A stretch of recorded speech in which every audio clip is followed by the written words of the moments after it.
Hey guys. So I'm coming at you with a really heavy heart right now. I just found out that from our host, he just went into the village with a couple tourists actually to take them on a village tour. And he's reported back that people are starving. And we've kind of known that there's hardships going on. Obviously, COVID, there's not much for tourism. Their tourism's probably less than 10%, I would say, of normal. And there's a lot of people who relied on that income, and of course now it's gone. And the second thing is that their wet season, it rained 3 times in their wet season, and they lost all their crops, basically. It's a dry season now. We've been here a month. It rained for 3 days. It basically rained for 3 days right after they declared all their crops gone. Pretty much all the crops in the entire community. We're like 2 kilometers outside of Chikarongo, which is the main community that's closest to us. And we kind of knew, I guess we knew this was coming. And it's not that, we didn't know what to do. It's not that we wanted to ignore it, but it's like, what do you do? How do you know what to do? How do you help a whole community of people who are starving? It seems like such a heavy load. So anyways, Jason came back today, and we had noticed, Chris and I went into the village the other day. I'll insert that video in here.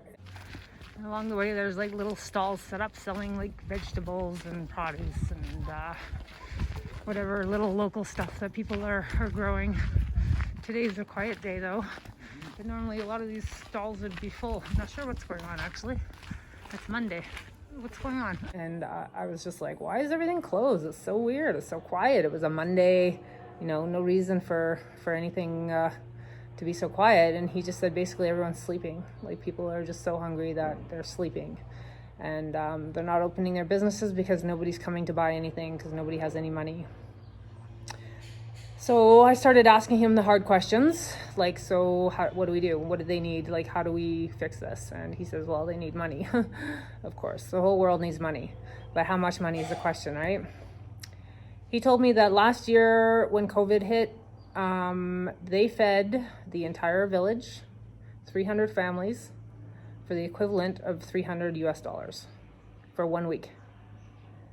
So we're talking like measly amounts of money can feed 300 families for a week.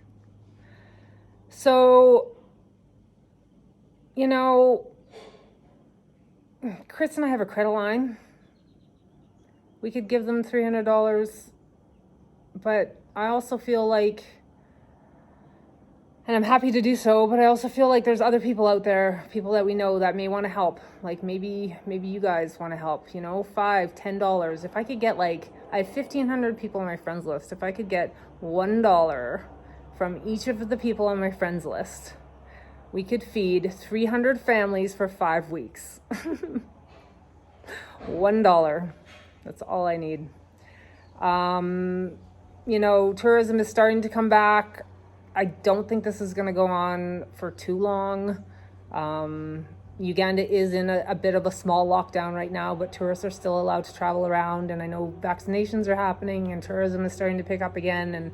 And I feel like this is going to be just a temporary thing. But man, if I can help get these people fed for the next at least 2 months, I would feel so much better about things.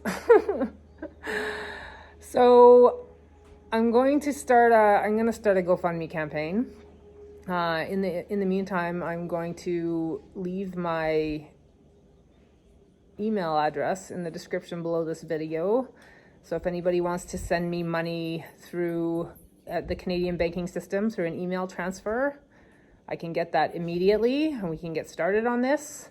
And then tonight I'm hoping I have enough internet signal to start a GoFundMe campaign because that's a struggle around here as well. So